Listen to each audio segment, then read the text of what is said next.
So my testimony is that, just to be quick and brief, I grew up as a Christian. Both of my parents are Christians.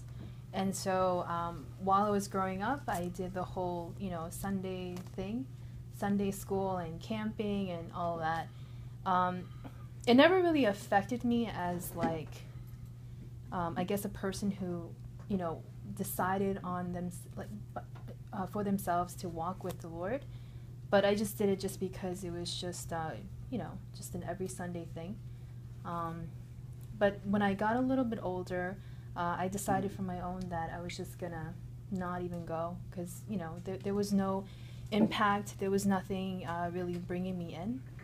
So for a very, very long time, a very long time actually, in my early 20s and my late 20s, I just been, what I would say, just wandering, just very, very confused.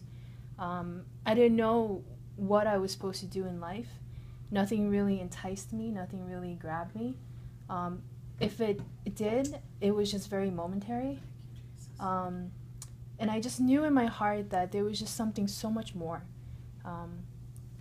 Money and popularity and all of that, I just knew, thank God, from an early age that it just really meant nothing. And I think, with that, that's what the Lord really drew me in. That's how he drew me in. So my sister, she said, one day, there's a church, you should come. I was reluctant, but I went anyways. And I remember just sitting in the back of the church and just feeling very, very broken. But I was there, and it took a long time for me to actually understand God's words.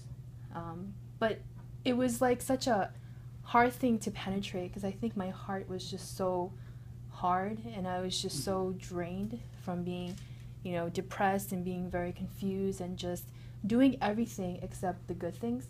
And so I think I was just drenched in shame.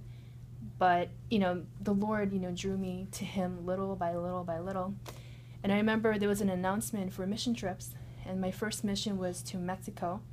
And I went, and I remember just observing the people that we were affiliated with and how on fire they were for the Lord.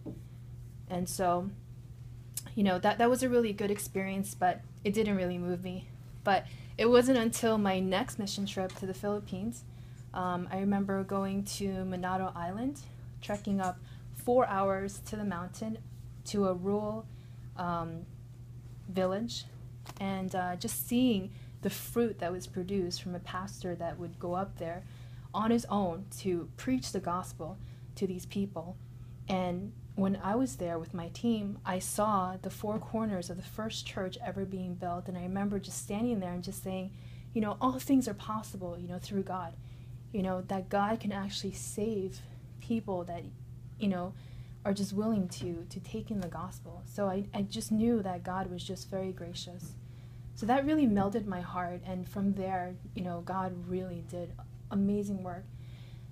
But again, it wasn't until later on that, I guess something life-changing really happened. It wasn't until after I got baptized, and I was telling you the story earlier that a preacher from Canada came to New York City, and he invited me out to witness with him. And I went, and I was scared, and I was very confused. I didn't know if this was the right thing to do, but I went, and so I started passing out tracts. And then it wasn't until a few months later that I went out again to witness. And it wasn't until I read John 15 that Jesus said that, without me biting into the true vine, which is Jesus Christ, that you cannot do anything. So with that, it really helped me to transform that, the purpose in life is to serve the Lord with all of your heart. And that's the first and greatest commandment. The second one is to love your neighbors. And to love your neighbors is to tell them the truth, especially in a society where, telling the truth is like being offensive. But it's not, because you want to give the truth of Jesus Christ because you know that he saves. And I know that because he saved me. So that's my testimony.